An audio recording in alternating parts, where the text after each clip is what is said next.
Arcee from the band Spanking Charlene from their record Where Are the Freaks? And we are on the line right now with Mo. What's happening, brother? I'm doing okay. How's things going over there?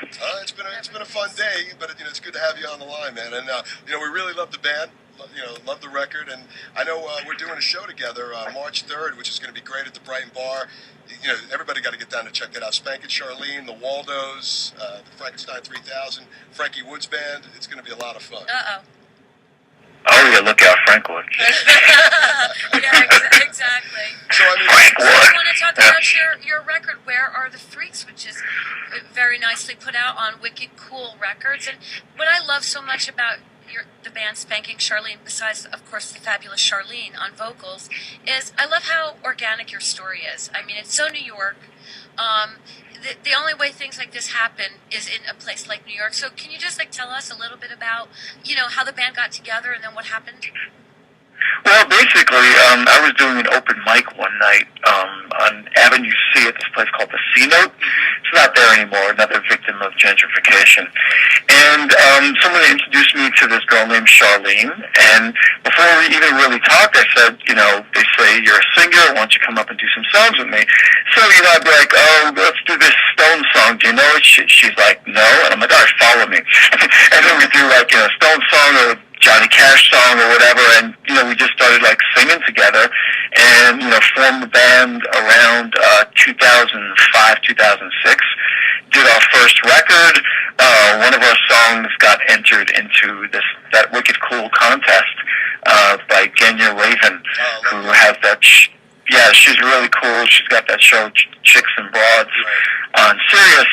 And, we did this thing where, people would vote on the internet, and they'd go through a few rounds and eliminate bands. I think it was about 600 bands to start, and then it got whittled down to 150, and then so on and so on.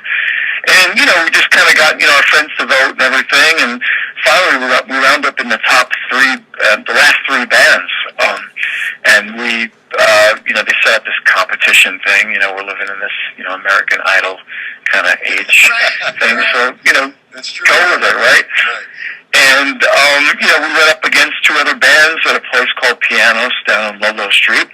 And, all the other bands, the two other bands bought up all the tickets, and all of our friends who were the kind of the late night walk-up crowd kind of people, they showed up and they got shut out of the show. Wow.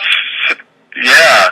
And, we wound up, we were the last band to go on, and we said, okay, we have 6 people here to see us, and forget about it. We'll just go up, play, and we'll go get drunk or something.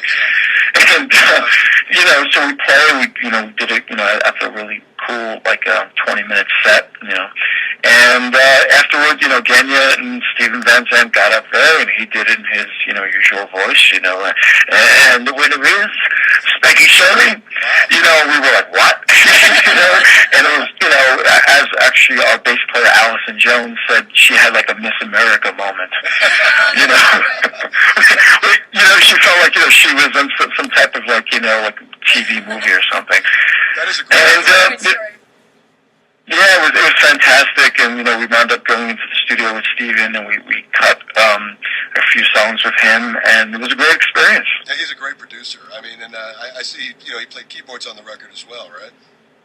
Yeah, he was fantastic. He was really just totally on the ball, really just almost improvisational in a way, but it wasn't anything that was, you could throw, and all his ideas were fantastic. I mean, it was not a wasted note. I've always been a big fan of his solo stuff, and he came down here years ago and hosted the show with us, and we connected right away musically into the same stuff, and at that time he had a record called Born Again Savage, which was a phenomenal record at that point. It was a 3-piece with him and Adam Clayton and Jason Bonham, and the guy really understands music, stuff that he's done with Michael Monroe, and so having him produce, you couldn't get a better guy, especially for this band. Yeah, it was great, and it was just a lot of fun. I mean, he worked us. I think Dismissed with a Kiss, we must have done 30 takes of it. Right. And each time he would come down, he'd be like, good, but if you could do this kind of fill on the drums, or this, and we kept adding more stuff for our drummer to do. And our drummer's kind of like a, computer genius guy. So he was able to, like, take all these things on and put it in his, like, Vulcan memory bank. And, and then, he did it, and, we pulled it off. And then when we went to do Canarsie, we did that one in, like, 2 takes. So it was, like, 30 takes for the first song, 2 takes for the second song. Go figure. Right. But, you captured the spirit. Now, one thing, too, is you had the record mixed by Bob Clearmountain. I mean, you talk about a discography that this guy's got. Was that hooked up through Steven, or something that you guys pursued? Yeah, that was hooked up through Steven. Right. Steven didn't like any of his mixes, and of Steven's own mixes, so he kicked it out to Clearmountain. And Clearmountain did it, and you did a great job. He sure did. It's funny when you don't like your own mixes. Like a bit. You know what I'm saying? Like that's pretty cool that when you you're would involved in a put it out. project, it's great to give it to somebody, especially like a Bob Clearmountain type, with fresh ears, with his own interpretation. Now, obviously the same thing. You've had this record out. I'm sure you're probably sick to death of these songs. So the typical question is like, are you guys working on new material? You got another record, coming out soon? Oh yeah, we got some new songs. Actually, we were just in the studio this past about a week ago, working on about 5 or 6 different new songs. So I got some guitar stuff. Charlene's got some, some lyric ideas, and we're just starting to jam away on them. Well, obviously, you doing this for as long as you have. It's ironic how just things come into play, like that story you said. We do this out of passion. We love and you make records nowadays, which is a beautiful thing. Instead of dealing with a major corporation, and it just seems like everybody this period for the last 10 years or so, it's really done because it's a labor of love, right? Oh, completely. I mean, it's we've played to 2.5 people in the audience, and the bar owner's dog, kind of thing. We've traveled, we've gone down the East Coast, upstate New York, and, we've played parties and some great gigs, some not such great gigs, but, you do this because you love it. It's almost like, you don't choose it, it chooses you. That's really true. And now you're not playing just to the owner and the dog anymore, because at your CD release party at the Lakeside Lounge in New York, it was completely, you couldn't walk in the place. So it was a really tremendous evening. No, excuse my ignorance. When did this record actually come out? It came out on January 17th. Oh, of this year? Yeah. Oh, okay. Yeah. Because I feel kind of hip because we were playing This with the Kiss like months ago. I mean, we've been doing this. We've been playing the band for at least 6 months to it. But this is Where Are the Freaks, which is the title track of the record, which we're going to play in a moment. Hey, Mo, I wanted to ask you guys, so you guys are hoping maybe to do the Mermaid Parade, Coney Island this year? And you did it last year? Yeah, we'd love to. We've hooked up with them. We did the Freaks Night Out Halloween show, and we did the Tattoo and Motorcycle show back in September, and we did the film festival out at the aquarium out there. And we're hoping to do that. We've kind of been in discussions with them, and we'd love to, to be part of it. It's a big old party. Yeah, it sure is. I mean, that's a hell of a good time. The Mermaid Parade out in Brooklyn. And now, what was the inspiration? Obviously, Canarsie. But what made you pay homage to to Canarsie? Oh, to Canarsie. Well, I'm from Canarsie. Which is kind of like like the Midwest of Brooklyn. It's all the way out on the other side of the water, and it's kind of like has its own kind of folklore about it. It's mainly like an Italian and Jewish. Was when I was growing up community, and you had some mafia type of things going on, and it was kind of it's kind of one of these songs where it's a mixed feelings kind of thing about you kind of it's your home, but you kind of want to get away from it, but you can't get away from it, and and it's what was that? I said it's in your blood forever. I mean, me as a kid growing up in the Bronx, I mean, on Allen Avenue and 80 Avenue in Co-op City, I mean, those memories, they're unreplaceable. Exactly. Exactly. So, and also, have the line, Italians and Jews like to schmooze on Flatlands Avenue. So, I have to get that in.